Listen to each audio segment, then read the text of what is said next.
Hey, it's Jay with Supreme Suspensions. Today we've got our 2016 Ram 3500 in the shop. We're going to be throwing on a 2.5-inch front kit and a 2-inch rear kit. We've already got the truck on the hoist. We've got the wheels and tires off. We've sent them out to get some new Falcon tires mounted. And let's go ahead and get started. All right, you can start on either side of the truck. We're starting on the passenger side. Pretty simple installation on these. We're going to take off a couple components. We're going to start with the sway bar link, the lower shock mount, and prior to doing that, we're going to get a jack underneath the axle and support it before it drops down. We're ready to lower it and install the spacer. If you're going to be installing new shocks at the same time, go ahead and take the upper shock mount off as well.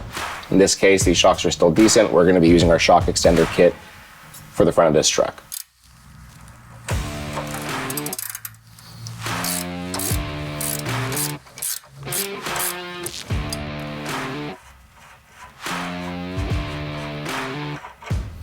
On this truck, we're doing a 2-inch kit, so we're going to leave the sway bar in its factory location, and it's going to work out just fine. If you're doing a 2.5 or a 3-inch kit, we recommend using the Supreme Suspensions sway bar drop bracket to help correct that geometry.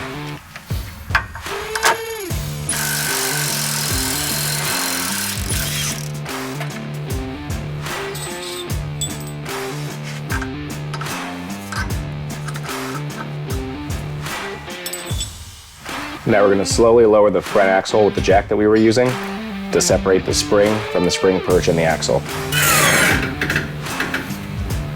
If you can't get enough articulation out of the front suspension to get the springs out, go ahead and remove the sway bar link and the lower shock mount from the driver's side or opposite side of the truck and lower the axle as a whole. You'll definitely be able to get enough out at that point.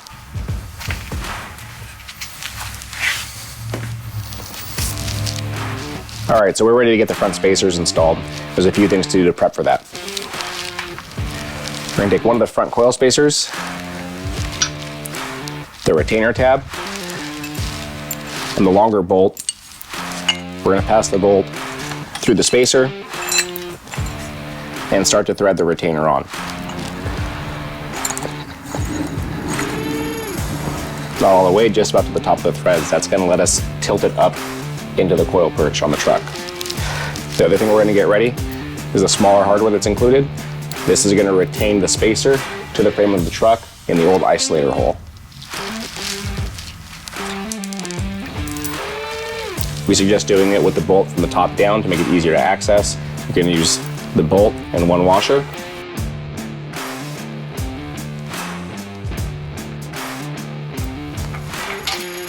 Drop that in from the top, and it's going to act as a locator. With that retainer tab, we're going to tilt it a little bit.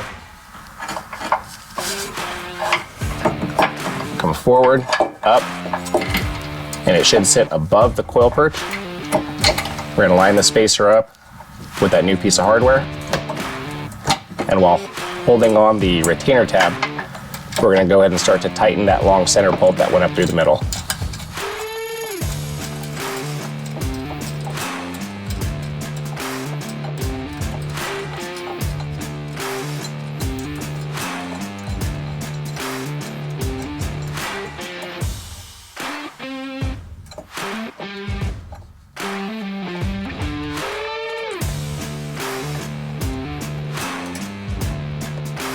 So go ahead and hand tighten that for now while we get the next piece of hardware ready for the alignment bolt. Use the next included washer and the nylock nut and just get it started by hand so you can get a wrench on it afterwards and tighten it past the nylon.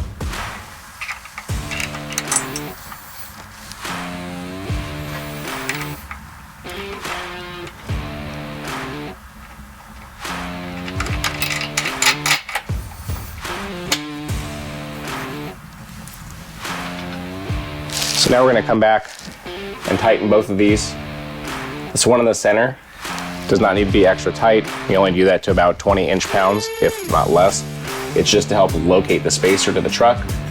And this one here is going to help prevent any rotation from the spring insulator.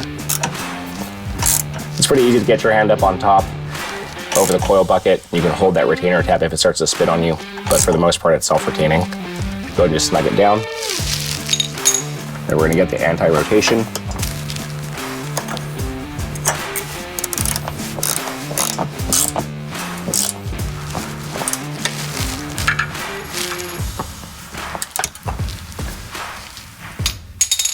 Now, depending on the year and manufacturing plant of the truck, the driver's side may have your ABS pump and module mounted up on top of the spring perch. If it does, you'll need to trim that long center black bolt by about 1.5 inches, and you'll want to remove the 4 bolts that mount the pump to the spring perch so you can get the anti-rotation one in there. Everything will sit back on top of the spacers afterwards. Now we're going to take the factory upper spring isolator and install it onto the new coil spacer. The locating and retention pin will fit right into the spacer's receptacle. That can go ahead and hang there for a second while we get the coil spring to reinstall. When you reinstall, we recommend starting from the top, lining up the pigtail on the spring, and then maneuvering it up onto the axle's lower perch. If you find yourself having a hard time doing this, a spring compressor can help, but isn't typically necessary for kits under 2.5 inches. Now that we've got the spring in the upper and lower perch, we're going to raise the axle slowly, make sure everything seats up correctly. Then we're going to go repeat this whole process on the other side before moving on to installing the shock extenders. Leave the shocks disconnected on both sides, that way you have max articulation for getting the springs in and out. Now with the opposite side of the truck installed, we're going to move on to installing the front shock extenders. There's 2 positions on these trucks that the shock extenders can install in. This eccentric is here to accommodate for any kind of deviation in the factory shock mount. Once it's installed, you're going to want it to sit all the way in, up against the inner side of the shock mount. It can be rotated either way to make sure that the mounting hole lines up with your factory mounting hole. To start, we're going to install the shock extender loosely onto the factory shock. Do it by turning the body, getting the bracket over the shock, and using the included bolt and washer, run it all the way through. You can twist the shock, have access to the other side, use the other included washer and nylon lock nut.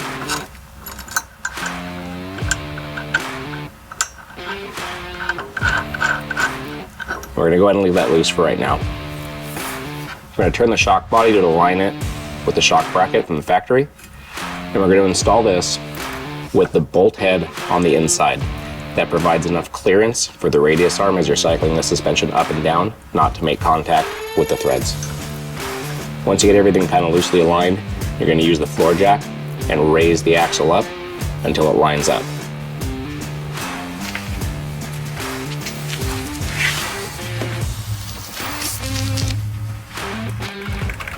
We're going to use the factory mounting bolt right there.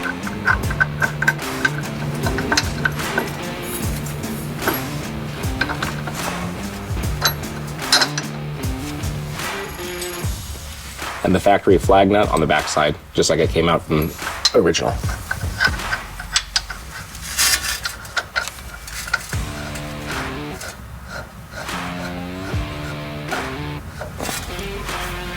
We're going to ensure the bracket's seated all the way inside before we tighten it.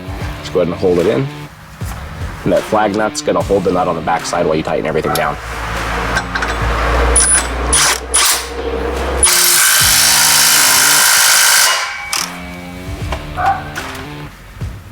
Now you come back with a wrench and a socket and go ahead and tighten up that upper mounting nut.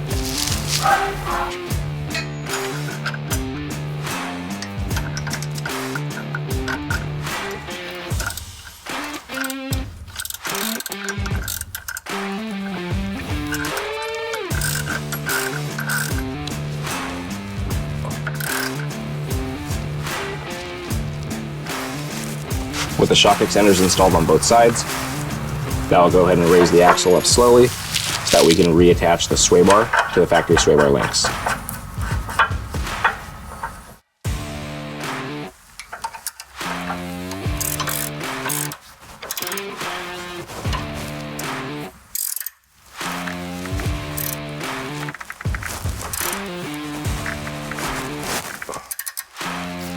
All right, now we've got the front end all buttoned up and ready to go. We're gonna move on to the back. Make sure you've torqued everything to factory specs, and we'll get ready to put the wheels and tires on after we finish the rear end up. All right, now we're on to the back of the truck. we're going to be installing a 2-inch rear lift block to keep a little bit of rake since the customer does still tow and haul with this vehicle. We're going to be using our forged flat top U-bolts and our patented 3-bend 1-weld block, which are lab tested up to 50,000 pounds. We're going to come under the truck. We're going to start by removing the lower shock brackets.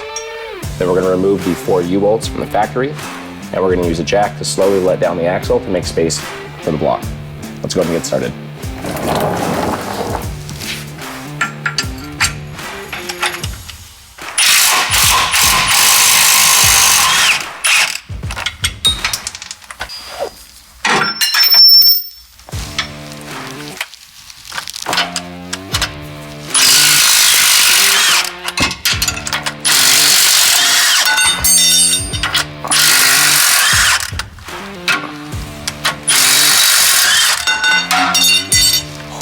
You can go and discard the old U-bolts.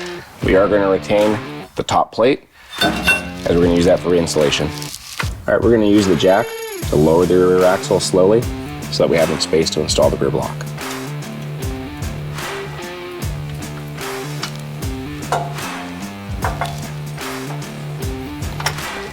Right, now we're going to use the jack to come back up and meet the spring.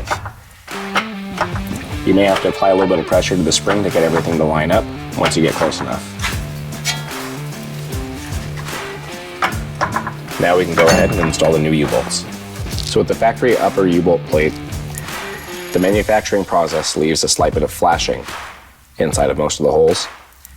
Depending on how bad that flashing is, you may have to get a file or a ream and take off some of the flashing for the new U-bolts to fit in, as they are true to size. We've already cleaned this one up. We'll repeat the process on the other side if need be.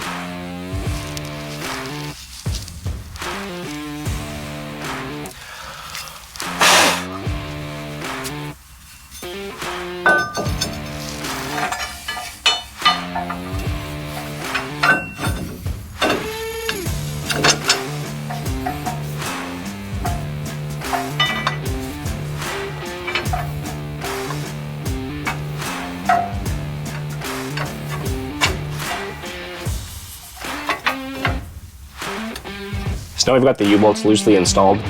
They do ship a little long, depending on which rear kit you order. It's to accommodate for various lift heights and combinations. We always recommend trimming them down to about 3/4 of an inch above the nut. So we're gonna go ahead and do that now, trim them off, get the excess out, and come back and finish torquing the lug nuts to spec. You can use a bandsaw, you can use a grinding wheel, whatever works for you. We happen to have a bandsaw, so we're gonna do that.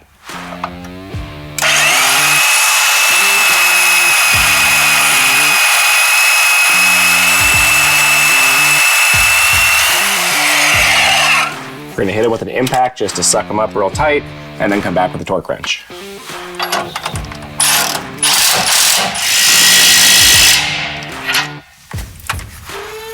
So now that we've got the U-bolts snugged up, we're going to torque them down to spec. These 5/8 U-bolts get torqued to 110 foot-pounds. Also want to make sure that when you tighten them, we're using a star pattern or a cross pattern, just like when we snug them up. And once the installation is completed, you want to recheck these after 100 miles and then after 500 miles. U-bolts do stretch naturally, sometimes they need to be retorqued by a few foot-pounds.